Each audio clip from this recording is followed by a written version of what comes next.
हो जाए तो जानते हो उसकी शान क्या होती है ना। एक मोहब्बत करने वाला तो वो है जो सामने वाले से कहता मुझे ये चाहिए, मुझे ये चाहिए, मुझे ये चाहिए, मगर जो खुदा का हो जाता ना तो फिर उसे कहने की जरूरत नहीं पड़ती, खुदा कहता है तुझे क्या चाहिए, उसका रसूल कहता तुझे क्या चाहिए। समझ गए, इधर न देने वाले का जवाब है और न लेने वाले का जवाब है। अगर आदमी खुदा का हो जा, आदमी अगर मुस्तफा का हो जा तो फिर इनका जवाब नहीं होता है। मोहब्बत करने वाले बहुत हैं, एक मोहब्बत करने वाला मेरी नजर में भी है। अब जैसे आज भी सर्दी की रात है, कितने लोग आए होंगे, मैं तो चूंकि बाद में आया हूँ स्टेज पर, कितने आकर चले भी गए, मगर कुछ आप भी हैं जो इस वक्त भी अभी भी चिपके हुए हैं और आराम से बैठे हैं कि हमें अपने नबी की बातें सुनना है, अपने नबी का जिक्र सुनना, अपने नबी की महफिल में बैठना।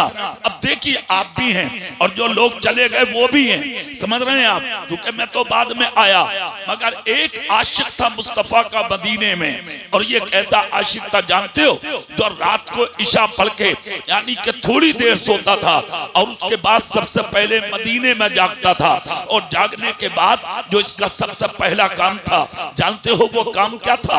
इसका सबसे पहला काम ये था कि ये अपने घर से निकलता, हाथ में लोटा लेता और उसमें पानी भरता और उसके बाद रसूल पाक की चौखट पे जाता और जाकर नबी के दरवाजे पे खड़ा हो जाता था और दरवाजे पे खड़े होके मेरे रसूल का इंतजार करता था, कब मुस्तफा आए मैं दीदार करूं, कब मुस्तफा आए मैं नबी का जलवा देखूं, कब मुस्तफा आए मैं अपने नबी की कदम बोसी करूं, कब मुस्तफा आए मैं अपने नबी की दस्तबोसी करूं, कब मुस्तफा आए मैं सबसे पहले जियारत करूं, कब मुस्तफा आए मैं अपने दिल का नजराना पेश करूं। मुस्तफा जाने रहमत शमे बज़्म हिदायत नौशहे बज़्म जन्नत साक़िए होद कौसर जब अपने हुजरे शरीफ से निकलते तो जानते हो काम क्या होता। निकलने के बाद सबसे पहले अगर नबी के सामने कोई आता तो ये दीवाना आता, खुदा की कसम रोज आते थे तहज्जुद के वक्त में और आकर वजू के लिए मेरे आका को पानी पेश करते, मेरे आका पानी का लोटा लेते, इनका चेहरा देखते और मुस्कुराते। यार जिसका चेहरा देख के नबी मुस्कुरा दे फिर उसकी शान का क्या आलम, उसकी इज्जत का क्या आलम, कौन उसकी तकदीर का अंदाजा लगाएगा। मुस्तफा मुस्कुराते। अब ये सिलसिला चलता रहा चलता रहा चलता रहा। एक दिन वो भी आया कि सर्दी की रातें हैं, हवा के झोंके पूरे मदीने को आराम से सुलाए हुए हैं। मेरे आका काशाने नबुव्वत से निकले पैगंबर आजम ने जैसे कि दरवाजे पे नजर डाली, क्या देखते हैं पूरा मदीना खामोशी से सोया है, मगर नबी का वो गुलाम जो रोज पानी लेके तहज्जुद में आता था वो आज भी दरवाजे पर खड़ा है। मेरे आका ने जब अपने गुलाम को खड़ा देखा, खुदा की कसम देखकर मेरे आका मुस्कुराए और मुस्कुराकर पैगंबर आजम ने अपने करीब किया, लोटा कबूल किया और उसके बाद मुस्तफा बोले क्या मांगना चाहते हो मांग लो। और जुमले क्या थे नबी के, सल रबिया, तो ए रबिया जो चाहो मांग लो, जो चाहो मांग लो। कौन कह रहे हैं? जिनको खुदा ने दोनों आलम का मालिक और मुख्तार बना के भेजा है, कायनात के खजानों की चाबी जिस पैगंबर को खुदा ने देकर भेजी है। समझ रहे हैं आप, आपको जो कुछ मिला ये सदका मुस्तफा का है। जिंदगी मुस्तफा का सदका, औलाद मुस्तफा का सदका, माँ बाप मुस्तफा का सदका, इज्जत मुस्तफा का सदका, मकान मुस्तफा का सदका, खाना और पीना मुस्तफा का सदका। इसीलिए तो आला हजरत कहते हैं ला रब्बिल अर्श, जिसको जो मिला उनसे मिला, बढ़ती है कौनैन में नेमत रसूलुल्लाह की। देखिए उस नबी की बारगाह, मेरे आका मुस्कुरा के बोले सल रबिया, तो ए रबिया आज जो चाहो मांग लो। इतना जब कहा, अब ऐसे में ना देने वाले का जवाब है ना मांगने वाले का जवाब है, दोनों लाजवाब है। इधर नबी का दरियाए रहमत जोश पर है और उधर गुलाम मुस्तफा के सामने है। जब नबी कहते हैं जो चाहो मांग लो, गर्दन झुक गई, कुछ भी नहीं बोले। आका क्या मांगू? फरमाया जो चाहो मांग लो। आका क्या मांगू? फरमाया जो चाहो मांग लो। हजरत रबिया जो गुलाम है मुस्तफा के, गर्दन उठाई, नबी का जलवाए रहमत देखा और देखकर अर्ज करते हैं या रसूल अल्लाह अस्अलुका मुराफक़तुका फिल जन्ना, सब कुछ है मेरे पास, मुझे जन्नत में अपना साथ अता फरमा दीजिए। इतना सुनना था, नबी मुस्कुरा के बोले ए रबिया परेशान मत हो, मैंने जन्नत में तुझे अपना साथी बना लिया है। सुभान अल्लाह, ये है जिसको नबी चाहे जो अता कर दे। इन्होंने मांगा, नबी ने अता फरमा दिया। तो ये इश्क की बात है, ये प्यार की बात है, ये मोहब्बत की बात है, जिससे नबी प्यार कर ले, समझ गए? और जो नबी से प्यार कर ले फिर जवाब नहीं होता। आदमी मोहब्बत तो करे, आदमी प्यार तो करे, मगर आज दिल लगाने वाले आपको दौलत से दिल लगाने वाले मिलेंगे, शोहरत से दिल लगाने वाले मिलेंगे नहीं। कौन है जो आज नबी से दिल लगाए? और सुनिए, नबी से प्यार करने के लिए जरूरी नहीं है कि आप मक्का शरीफ जाएं, नबी से प्यार करने के लिए जरूरी नहीं है कि आप मदीना शरीफ जाएं, इसलिए कि हज वो करेगा जो दौलतदार होगा, दौलत का रखने वाला होगा। अब आप मालिक के इस्तातात तो है नहीं, दौलत तो आपके पास है नहीं, तो आप मक्का जाएंगे कैसे? अब आप मदीना जाएंगे कैसे? अब किस तरह आप मक्का पहुंचे, किस तरह मदीना पहुंचे? तो क्या मक्का जाकर ही नबी से आप प्यार करेंगे? क्या मदीना जाकर ही आपको नबी से प्यार होगा? हरगिज़ नहीं। ये सोच है आदमी की और अलग अलग सोच है। सुनिए, प्यार करने के लिए और दिल का कनेक्शन जोड़ने के लिए आदमी के पास जाना जरूरी नहीं होता। अगर हाँ जरूरी होता तो खुदा की कसम वो तारीख याद करें कि जब मेरे रसूल ने अपने तबर्रुकात गुलामों को अता फरमाए थे, मोहब्बत करने वालों को, तो सिद्दीक अकबर को भी अता किया, उमर फारूक को भी अता किया, उस्मान गनी को भी अता किया, मौला अली को भी अता किया। मगर मेरे आका का खिरका शरीफ जिस पर सबकी नजर थी, मेरे आका ने किसी को नहीं दिया। सहाबा की नजर अपनी अपनी अलग अलग है। अबू बकर समझते थे ये जुब्बा मुझे मिलेगा, उमर समझते थे जुब्बा मुझे मिलेगा, उस्मान गनी समझते थे ये जुब्बा मुझे मिलेगा, अली कहते थे ये जुब्बा मुझे मिलेगा। मगर मेरे आका ने वो जुब्बा शरीफ निकाला और निकाल के हजरत उमर और अली को करीब करके कहा लो ये मेरा जुब्बा अपने हाथों में लो। ले लिया। कहा आका ये किसे दें? मुस्तफा बोले ये तुम्हें मदीने में किसी को नहीं देना है। कहा और? कहा मेरा एक आशिक और है, एक आशिक और है। कहा आका वो कौन? कहा नाम उसका उवैस है और रहता करन में है। हजरत सिद्दीक अकबर सामने, उमर फारूक सामने, तमाम सहाबा सामने अर्ज करते हैं आका आज तक हमने उन्हें नहीं देखा, उन्होंने हमें नहीं देखा। आखिर इतना प्यार, इतनी मोहब्बत, इतना लगाव, इतनी निस्बत, सरकार मुअम्मा क्या है? मेरे आका की आंख से आंसू निकल पड़े। कहा जानिसारो बात तो सच है कि ना तुमने उन्हें देखा ना उन्होंने तुम्हें देखा। अरे सच्चाई तो ये है कि उसने भी आज तक मुझे नहीं देखा, मगर मोहब्बत का आलम ये है कि ना वो मुझसे दूर है ना मैं उससे दूर।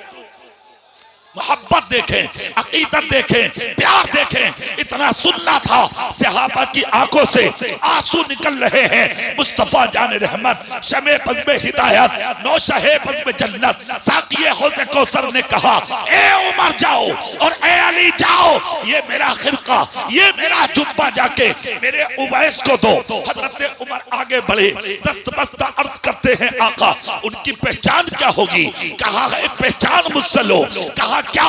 कहा वो पहचान ये होगी कि वो तुम्हें आबादी में नहीं मिलेगा, बस्ती में नहीं मिलेगा, गांव में नहीं मिलेगा, मजमे में नहीं मिलेगा, जमात में नहीं मिलेगा, लोगों की भीड़ में नहीं मिलेगा। कहा और? कहा उसका मुसल्ला जंगल में पहाड़ों के ऊपर बिछा होगा और उसकी नमाजों का हाल ये होगा सर सजदे में होगा और हिफाजत मेरे उस गुलाम के शेरों चीते कर रहे हो।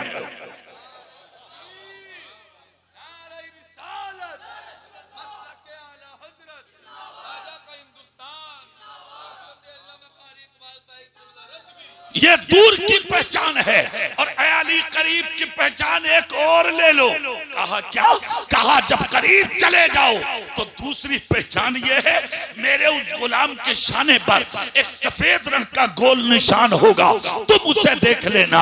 अल्लाह अल्लाह, इतना सुनना था, इन्हें भी इश्तियाक बढ़ा। देखे तो ये आशिक कौन है, देखे ना गुलाम कौन है, देखे तो ये दीवाना कौन है, कहाँ है मदीना और कहाँ है करन। सफर शुरू किया, जोड़ दिया सफर, पहुंच जाते हैं धरती पर करन की। जैसे कि पहुंचे उस खेती पर, जाके बस्तियों में, गांव में, करियों में, देहातों में पूछा, क्या तुम जानते हो उवैस कौन है? क्या तुम जानते हो उवैस कौन है? क्या तुम जानते हो उवैस कौन है? खुदा की कसम कोई पता नहीं बताता। एक बस्ती से गुजरे तो एक शख्स ने कहा, हाँ मैं जानता हूँ। कहा कौन? कहा नाम वाकई उवैस है, मगर उसके अंदर एक चीज है, देखी है मैंने। कहा क्या? कहा जब बच्चे उसके पत्थर मारते हैं ना, तो वो बच्चों को पलट के देखता तो है, मारता नहीं, गालियां नहीं देता, सताता नहीं, जुल्म नहीं करता। हाँ एक बात है उसके अंदर, बच्चों के सर पे हाथ रखता, सर चूमता और सर चूम के कहता है, बेटा पत्थर मारो, मैं पत्थर मांगने से तुम्हें नहीं रोकूंगा, मगर खुदारा छोटा मारा करो, इसलिए कि मोटा पत्थर मारोगे जिस्म से खून ज्यादा निकलेगा, छोटा मारोगे तो खून निकलने में देर लगेगी, वक्त नहीं जाए होगा, मेरी नमाज कज़ा नहीं होगी। मुझे तुम्हारे पत्थर का डर नहीं है, नमाज कज़ा होने का डर।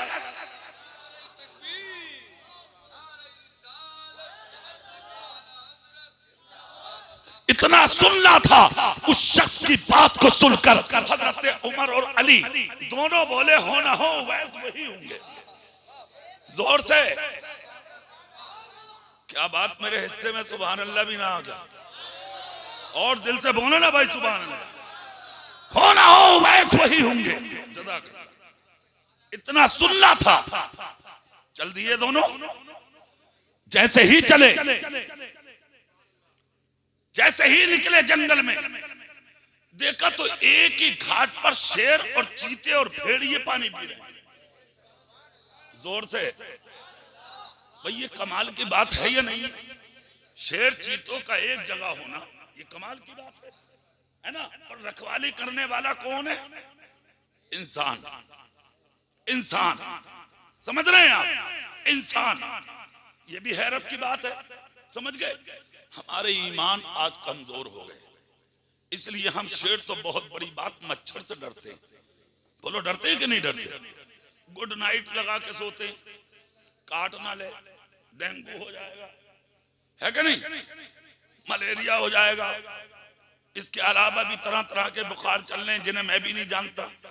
और सबसे बड़ा बुखार एक और आ गया, कोरोना हो जाएगा। डर है आदमी को, वरना कौम मुस्लिम वो कौम है, मच्छर तो बहुत बड़ी चीज, शेरों से भी नहीं डरी है। हाँ, शेरों का शेर है मुस्तफा का गुलाम। इससे बड़ा शेर कौन सा भाई? इससे बड़ा शेर नहीं है। जंगल में जा रहा था एक आशिक, सामने से आ गया शेर, मुंह फैला के दौड़ पड़ा इस इंसान के ऊपर। जैसे ही दोनों का मुकाबला हुआ, मगर सुनिए, शेर भी भागता रहा और नबी का गुलाम भी भागता रहा। दोनों का मुकाबला। शेर ने दिल में सोचा, समझ लिया, नजर दौड़ाई, इंसान होता तो रुक जाता, ये कुछ और है। करीब आ गया। जैसे ही करीब आया, शेर की आंखों में आंखें मुसलमान ने डाल दी। काफी देर तक शेर इसे देखता रहा और ये शेर को देखता रहा। हालत ये हुई कि ये मुस्कुराता रहा। शेर ने नजर झुका ली। मुसलमान बोला, वो और होगा जो डर गया होगा, मुझे डराने की कोशिश मत कर।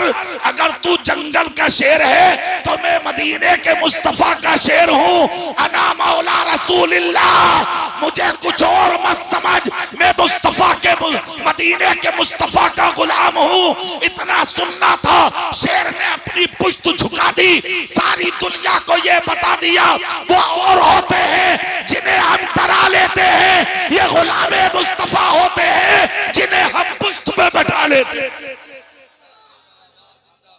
समझ गए? शेर, चीते, भेड़िए एक घाट पे पानी पी रहे, हजरत उमर और अली ने देखा, देखकर समझ गए बात तो सही है, अब उवैस यही होंगे। अब यहाँ एक जुमला बड़ा प्यारा और बड़ा कीमती जुमला, अगर सुभान अल्लाह बोलो तो मैं सुना दूं। हाँ, अरे यार आशिक की बात देखे, कारी साहब देखे, अल्लाह अल्लाह, जंगल में, पहाड़ों के बीच में, गाराओं के बीच में, इन शेरों चीतों के बीच में अब हजरत उमर और अली को जरूरत ना पड़ी कि हम उवैस करनी को तलाश कर लें। वो तो पहाड़ों में खड़े मुसल्लों पर खुदा की इबादत कर रहे थे। जैसे ही उमर और हजरत अली इनके करीब हुए तो पीछे से पहाड़ों से निकल के मुसल्ला से उठ के हजरत उवैस करनी दौड़ पड़े और हजरत उमर और अली के करीब आए और आने के बाद दोनों को आके अपनी गोद में ले लिया, सर चूम लिया, लबों को चूम लिया, सीने को चूम लिया, हाथों को चूम लिया, आगोश मोहब्बत में लेके बोले, जल्दी बताओ तुम कौन हो? मुझे तुम्हारे जिस्मों से मेरे रसूल के मदीने की खुशबू आ रही है।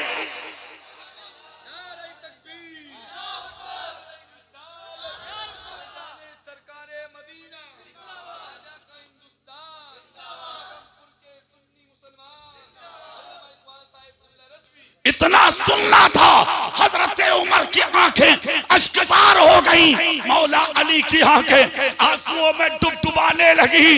इनका चेहरा देखकर कहा, आपने खूब पहचाना, यकीनन हम मदीने से आए हैं, मगर सच्चाई ये बता दो, तुमने हमें देख कब लिया, हमें पहचान कैसे लिया? हम पहली बार आज इस बस्ती में उतरे हैं, आपका चेहरा पहली बार देखा है, तुमने कैसे पहचाना? इतना जब कहा तो मुस्तफा का गुलाम बोला, आए मदीने से हो, सवाल ऐसा कर रहे हो, पहचान कैसे लिया? कहा सुनो, जब इतनी दूर रह के मैं नबी को पहचान चुका हूं तो फिर दुनिया की कोई शय मेरी नजर से पोशीदा नहीं। इतना सुनना था। हजरत उमर और अली दोनों बोले, खूब पहचाना, यकीनन हम मदीने से आए। जोर से, दिल से बोलो ना भाई, यकीनन हम मदीने से आए हैं। हजरत उवैस ने जब मदीने का नाम सुना, खुदा की कसम तो आशिक थे इस मिट्टी के, गुलाम थे इस जमीन के, तड़प गया दीवाना। कहा जल्दी बताओ मुस्तफा कैसे हैं, मेरे नबी कैसे हैं, मेरे रसूल कैसे हैं, मेरे दाता कैसे हैं, मेरे आका कैसे हैं? ये दीवाना बोलता जा रहा है। हजरत अली और उमर दोनों झूमते जा रहे हैं। जब इनकी जबान बंद हुई तो हजरत अली ने वो तोहफा निकाला जो मेरे रसूल ने दिया था, है ना, निकाल के हजरत उवैस करनी के हाथों पर रखा। लो उवैस, जिसके आशिक होना उसने आपके लिए तोहफा भेजा, तोहफा भेजा है। अल्लाह अल्लाह, सुनिए तो सही, कैसी किस्मत वाला होगा वो मर्द कलंदर जिसको तोहफा मदीने से मुस्तफा भेज रहे हैं।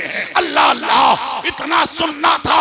हजरत उवैस ने आंखें साफ की और उसके बाद कहा कि मेरे लिए तोहफा? कहा हाँ। हाथ फैलाया, दामन फैलाया, अपना सीना बिछा दिया, कहा लाओ ना तोहफा क्या है? वही जुब्बा शरीफ, वही खिलका शरीफ, वही मेरे आका का पैरहन, वही मेरे आका का कुर्ता। इन दोनों ने उठाया और हजरत उवैस को दिया। हजरत उवैस ने लिया, चेहरे से लगाया, आंखों से लगाया, सीने से लगाया, रोने लगे। हजरत अली बोले, सुनो, मुस्तफा ने एक बात कही है। कहा क्या? कहा जब मेरा उवैस मिल जाए और मेरा खिलका कबूल कर ले तो मेरे उवैस से जाके कह देना कि इस कुर्ते को पहन के मेरी उम्मत की मग़फ़िरत की दुआएं कर दे। अल्लाह अल्लाह, इतना सुनना था। हजरत उवैस करनी रोने लगे, सारों कतार रोने लगे। कहा मुझसे? कहा हाँ आपसे। हजरत उवैस ने देर ना की, मुसल्ले पे पहुंचे, खिरका शरीफ सामने रखा और तुम्हारे और मेरे जैसे इन गुनाहगारों के लिए हजरत उवैस ने जो रो रो के दुआएं की हैं, तो दुआ ये कर रहे थे और आमीन उमर कह रहे थे, आमीन अली कह रहे थे, आमीन फरिश्ते कह रहे थे। खुदा की कसम खिरका शरीफ अपने सामने रख के दुआ फरमाई और उसके बाद जब निकल के आए हजरत उमर और हजरत अली दोनों ने चेहरा साफ किया। हजरत अली करीब होके बोले, उवैस अगर तकलीफ ना हो तो हम एक चीज देख लें। कहा क्या? कहा प्यारे आका ने कहा था मेरे उवैस के शाने पर एक गोल सफेद निशान है, अगर तकलीफ ना हो तो दिखा दे। अल्लाह अल्लाह, ये मेरे नबी का इल्मे गैब भी है। देखिए आप सबूत दे रहे हैं, कहाँ मदीना है और कहाँ करम की धरती है। इन्होंने कुर्ता जैसे ही हटाया तो जितना बड़ा निशान, जितनी जगह पे सफेद रंग का मेरे आका ने बताया था, वो निशान इनके शाने पे निकला।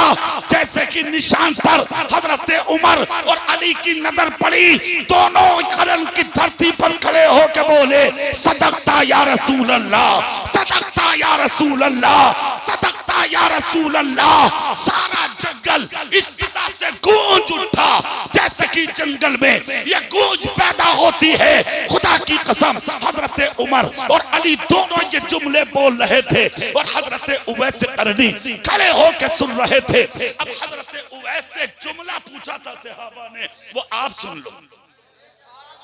कहा उवैस वो मजबूरी कौन सी थी जो आज तक नबी का कुर्ब हासिल ना हुआ? वो कौन सी थी मजबूरी? इतना सुन के दिल पे हाथ रखा और रोने लगे। कहा बता दूं? कहा मेरी मां बुजुर्ग है, मेरी मां बूढ़ी है। कहा फिर? कहा मैं उसकी खिदमत में लगा रहता था। ये भी मेरे रसूल की मोहब्बत का सबूत है और मैं मां से मोहब्बत और उसकी खिदमत इस नियत से करता था कि मेरे रसूल ने कहा था, जिसने माँ बाप को राजी कर लिया उसने मुझ मोहम्मद को राजी कर लिया। अल्लाह अल्लाह, बस मुझे तो यही निस्बत काम आ गई, मेरी माँ मुझसे राजी है, इसीलिए मदीने का मुस्तफा मुझसे राजी। समझ गए? तो मोहब्बत रसूल के लिए जरूरी नहीं है कि आप वहां जाएं। अगर मुस्तफा करम करते तो ये नसीबे की बात, आप वहां चले जाएं ये तकदीर की बात है। वरना ना वो तुमसे दूर है और ना आप उनसे दूर हैं। नबी इतने करीब हैं कि मुस्तफा कहते हैं मुझे दिल से पुकार के तो देख, अगर दिल से दरूद पढ़ दिया तो तेरे दरूद को सुनने के लिए मैं खुद आता। जोर से बोलिए, मैं खुद आता हूं। किसने कहा? हमारे रसूल ने कहा, हमारे आका ने कहा। अब हमें नबी से प्यार हो तब ना भाई, चाशनी हो, मोहब्बत हो, अकीदत हो, प्यार हो, लगाव हो, निस्बत हो, ऐसा जोड़ हमारे रसूल से हो तो फिर तकदीर बदलने में देर नहीं लगती है। प्यार करोगे, खुदा की कसम घर बैठे इनाम मिल जाए। प्यार नहीं है ना हमें? अगर हमें प्यार हो जाए, अपने आका से मोहब्बत हो जाए, अपने आका से अगर लगाव हो जाए तो फिर तकदीर बदलने में देर नहीं लगेगी। इसलिए कि खुदा की रहमत के खजाने में किसी चीज की कमी है ही नहीं। लेने वाले की कमी है। अरे बोलो भाई, ना उसे बीमारी देते देर लगती है और ना शिफा देते देर लगती है। अरे बोलो ना भाई, कोई देर नहीं। देखते देखते आदमी मौत के मुंह में चला जाता है और तड़पते हुए आदमी को हम आसानी से बैठा देख लेते। ये उसके कर्म की बात है। जिसको चाहे शिफा दे दे, जिसको चाहे मौत दे दे, ये उसके कर्म की बात है। दरियाए रहमत जब जोश में आ जाए, है ना उसके जलाल का पता और ना उसके कमाल का पता। सारी खूबियां मेरे रब के अंदर मौजूद, हर खूबी हर कमाल का जामे है मेरा। जोर से हाँ, किसी चीज की कमी नहीं है, किसी चीज की भी कमी नहीं है। हम सब उसके मोहताज हैं और रब किसी का मोहताज नहीं। आपको जिस चीज की जरूरत हो तलब कीजिए, दुआ कीजिए और मुस्तफा के वसीले से कीजिए। ये है मोहब्बत की बात।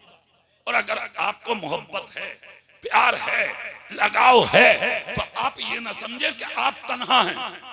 ये दुनिया के दोस्त है भाई, जो छोड़ देते हैं, आपका हाथ पकड़ के कहते हैं यार आजमा के देखना, जान दे दूंगा, जरूरत पड़ेगी तो खून दे दूंगा, जरूरत पड़ेगी तो दौलत दे दूंगा, मगर याद रख जिस दिन तेरे जिस्म से रूह निकलेगी ये दोस्त मुंह तकता रह जाएगा, औलाद मुंह तकती रह जाएगी, बीवी मुंह तकती रह जाएगी, बाप आप मुंह तकते रह जाएंगे, खानदान मुंह तकता रह जाएगा, रिश्तेदार मुंह तकते रह जाएंगे।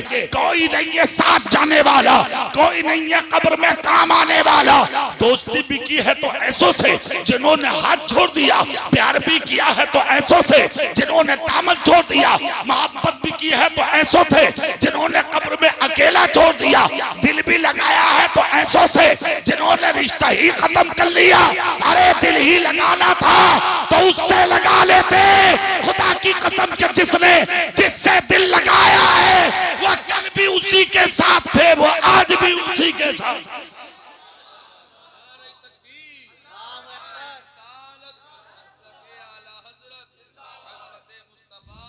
वो कल भी साथ थे, वो आज भी साथ हैं। और ये मुस्तफा का प्यार ही तो है।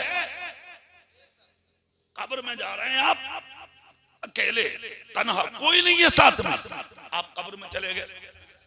है कोई जो किसी की कब्र में आ जाए? बोलो, नहीं है ना। दौलत, शोहरत, इज्जत, हुकूमत, बादशाहत, दोस्त, यार, बीबी, बच्चे, कुछ नहीं, आप अकेले हैं कब्र में। इख्तियार भाई के वालिद दिलशाद साहब के आज वो कब्र में। गया कोई बेटा देखने के लिए, गया कोई पोता देखने के लिए, गए रिश्तेदार देखने के लिए, गया खानदान देखने के लिए। मगर हमारा अकीदा है जहां इख्तियार और दिलशाद ना जाएं, जहां दुनिया वाले साथ छोड़ दें, वहां मुस्तफा उम्मती का साथ नहीं छोड़ते। एक आवाज आती है कि तू तन्हा है, उधर मुस्तफा की रहमत पुकारती है, नहीं अभी इसका रसूल जिंदा है। एक तरफ से आवाज के तू तन्हा है और उधर से आवाज के नहीं मैं इसका नबी, ये मेरा उम्मती है, तन्हा मत कहो, इसका रसूल जिंदा है। इधर कब्र में गए, तन्हाई का एहसास हुआ। जैसे ही आंख खुली तो जहां दो फरिश्ते सामने हैं, अगर आदमी अच्छा है ना वही मुस्तफा सामने है। हाँ, और मुस्तफा जहां आ जाए वहां अंधेरे का सवाल नहीं है। जोर से बोलो ना भाई। हाँ, वहां अंधेरे का सवाल है ही नहीं। समझ गए? एक मर्तबा हजरत नबी के घर में सुई गुम हो गई थी, सुई आपकी बीवी से। जैसे ही सुई गुम हुई ना, तलाश कर रही थी, तलाश करते करते देर हो गई। अल्लाह अल्लाह, अचानक मेरे नबी ने तबस्सुम फरमाया। आहा, जैसे ही नबी मुस्कुराए, फौरन उम्मुल मोमिनीन हजरत आयशा दौड़ी दौड़ी आई, सुई को उठाया, मुस्कुराई। अल्लाह अल्लाह, अर्ज करती आका देर से तलाश कर रही थी, क्या तबस्सुम है मेरे आका का। हाँ, कि इधर मुस्कुराए और उधर गुमी हुई सुई मुझे मिल गई। यार सोचो, अगर नबी मुस्कुरा दें तो खोई हुई सुई मिल जाए, तो जिसकी कब्र में नबी आ जाए, क्या उसकी सोई हुई तकदीर नहीं जागेगी? कब्र में सवाल होते हैं तीन। कितने? जोर से बोलिए। तीन सवाल कब्र में होते हैं, तीन सवाल। उसमें जो आखिरी सवाल है ना कब्र का, वो कैसा सवाल? पहला सवाल तो कब्र का, तेरा रब कौन है, तेरा दीन क्या है, समझ गए? तीसरा सवाल है ये, समझ रहे हैं क्या? मा तकूलो फी हक़्क़े हाज़र रजुल, क्या कहता था इनके बारे में। अब जो अकीदा था उसका, उसी अकीदे के साथ बोलेगा। जैसा समझा था, अब जबान नहीं बदल सकती। ये दुनिया थी कि दुनिया वालों को चला दिया तूने, जो चाहा बोल दिया तूने। एक कब्र है, हाँ, जो बोला था वही बोलेगा। यहाँ बदल के कुछ नहीं बोल सकता। अगर अपनी तरह कहा था तो वही बोलेगा, कुछ और कहा था वही बोलेगा।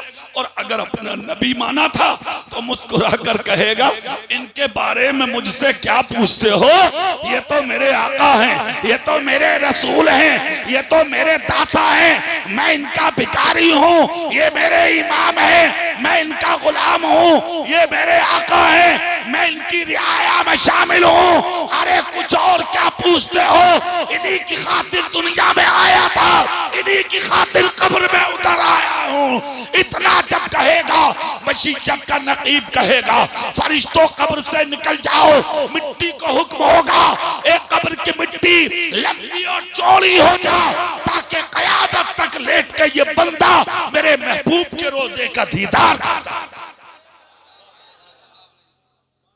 दुनिया भी लाजवाब, कब्र भी लाजवाब। बोलो हुई क्या नहीं? अच्छा, दूसरी चीज एक और सुनने चलते चलते, ये पहली मंजिल है।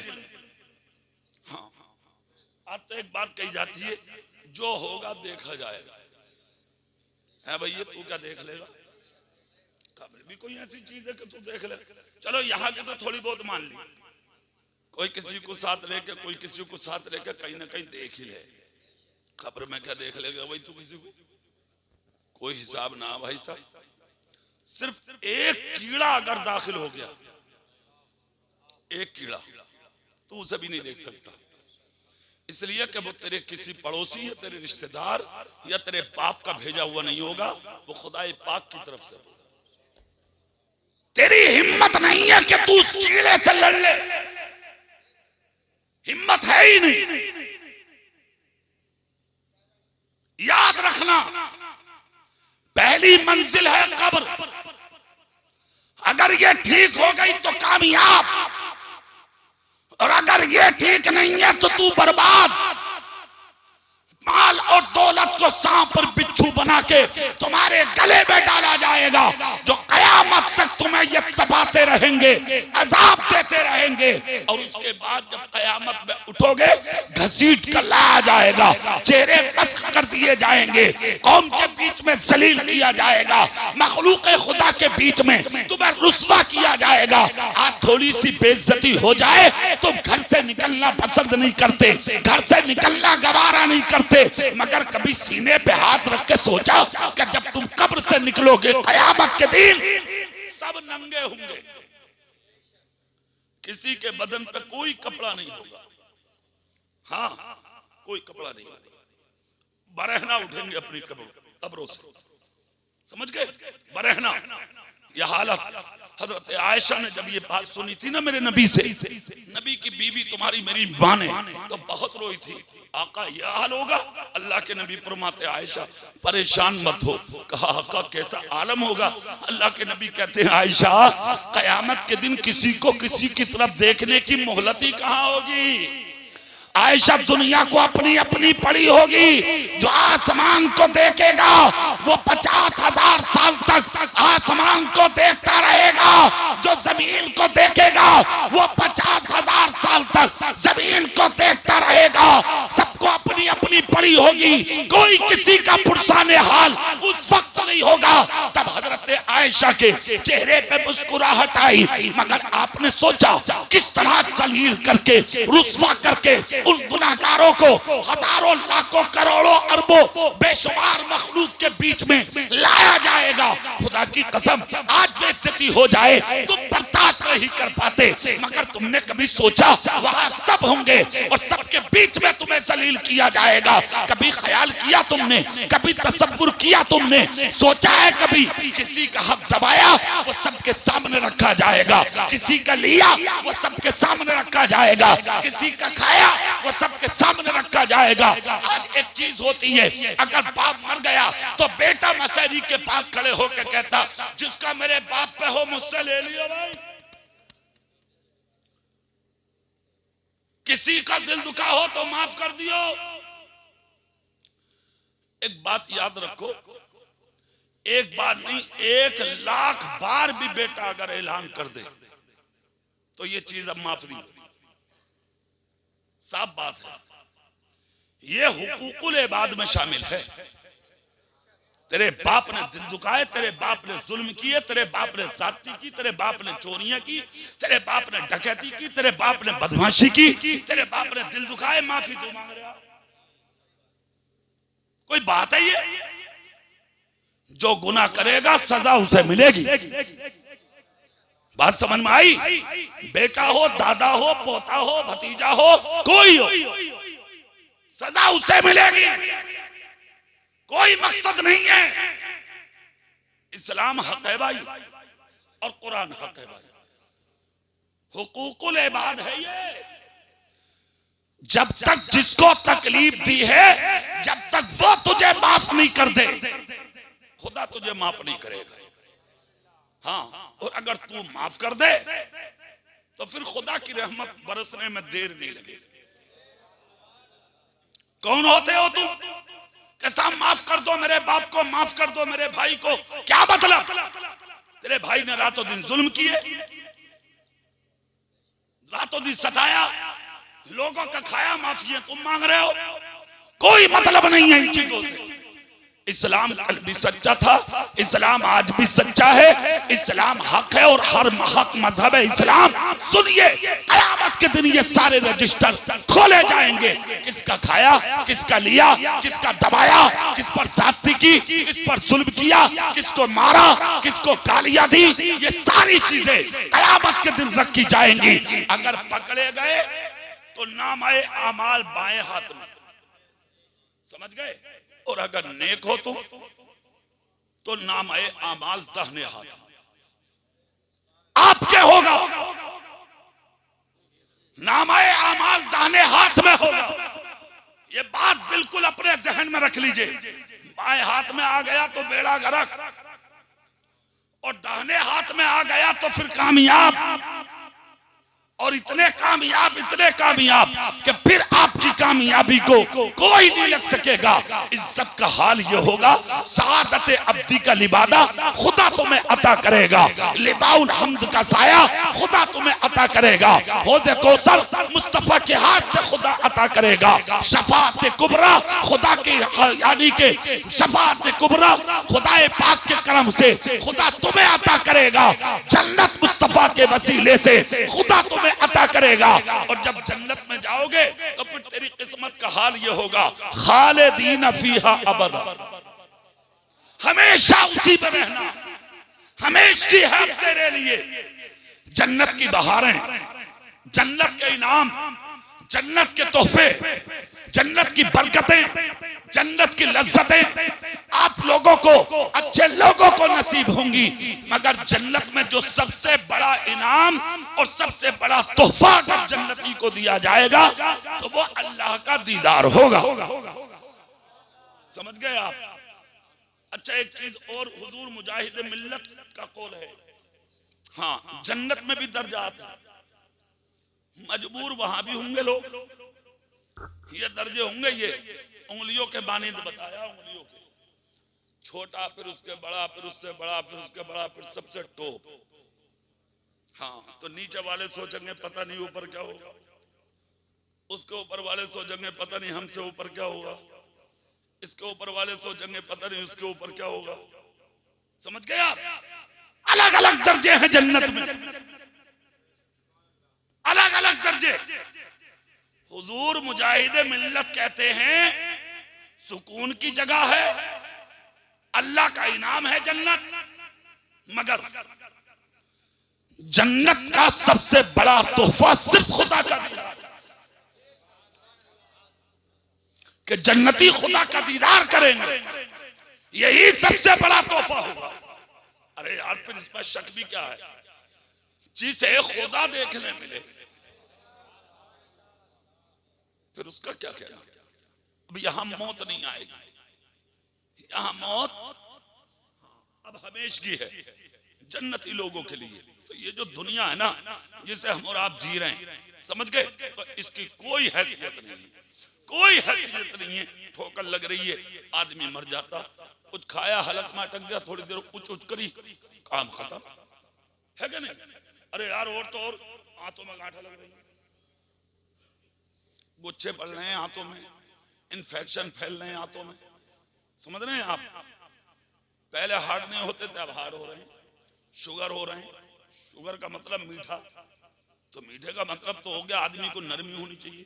अगर ये शुगर अजीब तरीके की चलिए, आदमी को गुस्सा ज्यादा आता, तो अलग अलग बीमारियां हैं नहीं है, अलग अलग तरीके की, कुछ नहीं है। वक्त करीब आ गए, होशियार हो जाओ, कयामत बहुत करीब है, सर पे मंडला रही है, समझ रहे हैं आप। खैरियत इसी में है, अपने गुनाहों से तौबा करके सच्चे दिल से मोहम्मद मुस्तफा के गुलाम बन जाओ।